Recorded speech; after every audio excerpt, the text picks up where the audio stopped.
Hey, what's up, you guys? Bloody Jacob here to bring you my review of this week's episode of The Originals on the CW. This week we've seen Season 4, Episode 11, which was called The Spirit Here That Won't Be Broken.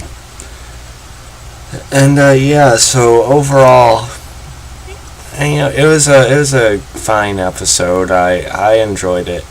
But, part of me, I don't know.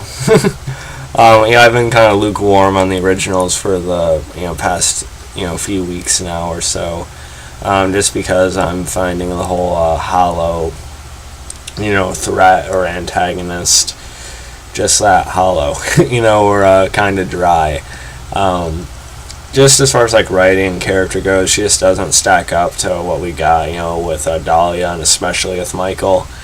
And even like as a threat herself, I still don't feel that she's as big of a threat as Michael was. For some reason, even though she's supposed to be this powerful force, I still haven't really, I just don't buy into it for some reason. They haven't really done anything to really show that she's this all-powerful force either, honestly. Outside of possessing and keeping a soul away. It's stuff we've seen before, honestly, and done better, to tell you the truth. But I don't want to say it's all bad, because it's not. I still do enjoy the originals. Mostly for Klaus, especially. I always love Klaus, and I appreciate where his characters come, and his dynamic with Hope is still really nice this season. Just with everything else, it's a little meh right now, honestly. But I still do try to talk about it every week, just because of my attachment to Klaus and everything like that. This week we've seen Freya discover there's a totem, that basically is the source of to fuel the Hollow's power. And she enlists Rebekah and Kol to help. You get to see more of Claire Holt again as Rebekah, which is good. I'm glad they haven't found an excuse to have her off the show again yet. I'm pretty sure she's at least supposed to be on through the end of the season, so that's a plus anyway. I'd like to think that she'll be on for season 5 too, but I don't know. It's still good to see her either way. So her and Marcel kind of have this tension throughout. She kind of pees around the bush and asks him about Sophia and stuff like that. And they go at each other. They act like they're have all this resentment towards each other. But then they share a kiss, of course, but still kind of blurred with that. Where that's gonna go with them.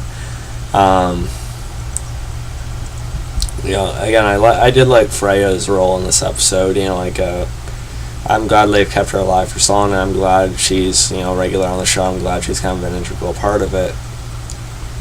And I'm glad that she's an important piece of figuring this stuff out and everything like that. So I like the way they're using Freya, really.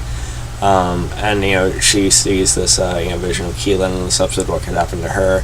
I still think Keelan might be collateral damage at some point, but it'd be great if she went to season 5 and she is kind of Freya's series long love interest. I think that'd be great. Freya definitely deserves it. I love Riley Vokell's work. I've liked her since she debuted in season 2, so I'm glad she's been on for so long, and I hope it stays that way. And of course she sends Klaus off to try and destroy the totem, and Kol meanwhile is trying to prevent that, because he's trying to unlink Davina from the Hollow. And we get a pretty decent scene between Kol and Klaus. They have a kind of a scuffle. They kind of both throw each other around. Of course, Klaus wasn't going full force, or else he would have destroyed Kol. But Klaus actually does destroy the totem. But luckily, or I don't know if I should say luckily, because I don't like Davina, but in Kol's favor, he did enlist Hope to help, saying how alone he feels, and what Davina sort of does for him emotionally and mentally, and Hope is able to unlink them. So the Hollow is destroyed, at least this physical form of her, and Davina isn't linked to her, so Davina is alive again. Yay! I don't know. I guess there are some Davina supporters out there, but I just don't like her.